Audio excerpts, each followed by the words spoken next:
बांग्लादेश की प्रधानमंत्री शेख हसीना को पद से हटाया जा चुका है और शेख हसीना इस वक्त उन्होंने भारत में शरण ले रखी है।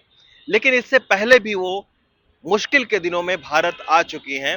मैं इस वक्त लाजपत नगर के बी ब्लॉक में मौजूद हूं और ये जो आप घर देख रहे हैं, यहाँ पर शेख हसीना जो है वो 1975 के बाद में यहाँ पर तकरीबन जो है वो 3 साल तक यहाँ पर रही हैं।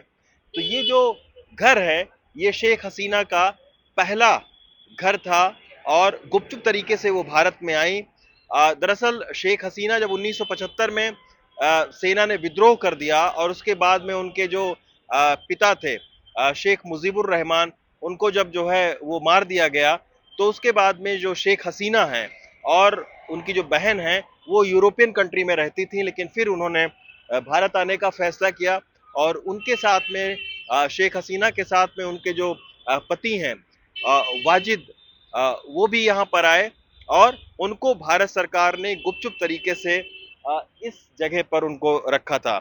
ये जो प्रॉपर्टी है ये पुनीत कोहली जी की प्रॉपर्टी है और उनके जो दादा हैं वो उस वक्त यहाँ पर जिंदा थे और उनके दादा को जो है वो भारत सरकार ने एक आग्रह किया कि वो किराए पर उनकी प्रॉपर्टी को लेना चाहते थे। उनके दादा को ये नहीं पता था कि इसमें शेख हसीना रहने के लिए आएंगे, क्योंकि उस समय उनका नाम भी बदला गया था और उनको बहुत ही गुपचुप तरीके से यहाँ पर रखा गया था। तो इसके वजह से उन्होंने अपना जो घर है, पहले इस तरीके का स्ट्रक्चर भी नहीं था, तो उन्होंने अपने घर को किराए पर दे दिया और यहाँ तकरीबन 3 साल तक रही हैं और उसके बाद में यहाँ रहने के बाद में वो पंडारा रोड गई और पंडारा रोड पर भी वो रही हैं।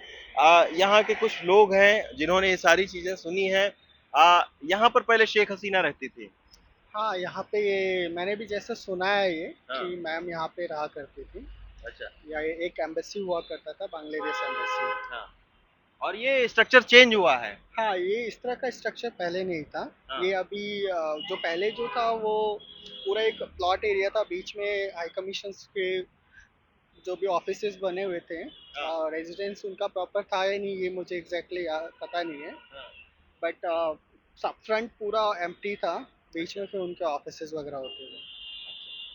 तो ये आप देखिए कि इसके जो लैंडलॉर्ड हैं उनसे मेरी बात हुई है। उनका ये कहना था कि 1975 के बाद में वो यहाँ पर रहने आई और तकरीबन 2.5-3 साल तक रही और जब उन्होंने इस प्रॉपर्टी को छोड़ा तब इसको जो है वो बांग्लादेशी जो है वो दूतावास के तौर पर तब्दील किया कर दिया गया। 2001 तक ये उसी पुराने स्ट्रक्चर में रहा, लेकिन उसके बाद में इसको बदल कर और फिर जो है वो एक व्यावसायिक जो संस्थान है उसमें बदल दिया गया।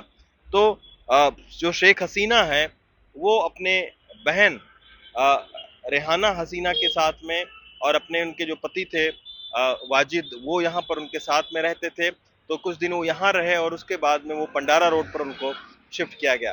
भारत में वो तकरीबन जो है शेख हसीना और उनका परिवार 6 साल तक यहाँ पर रहा। 1981 में वो दिल्ली छोड़कर फिर वापस वो बांग्लादेश गई थी। तो ये एक ऐतिहासिक जो है वो तारीख है कि जो शेख हसीना को जब जब मुश्किल आई है तो वो उस वक्त उन्होंने भारत में शरण ली है और 1975 में भी जब सेना ने विद्रोह किया था और उनके पूरे परिवार को मार दिया था, उस वक्त भी शेख हसीना को भारत ने शरण दी थी और कुछ दिन तक वो यहीं पर रही भी थी। दिल्ली से रवीश रंजन शुक्ला, एनडीटीवी इंडिया।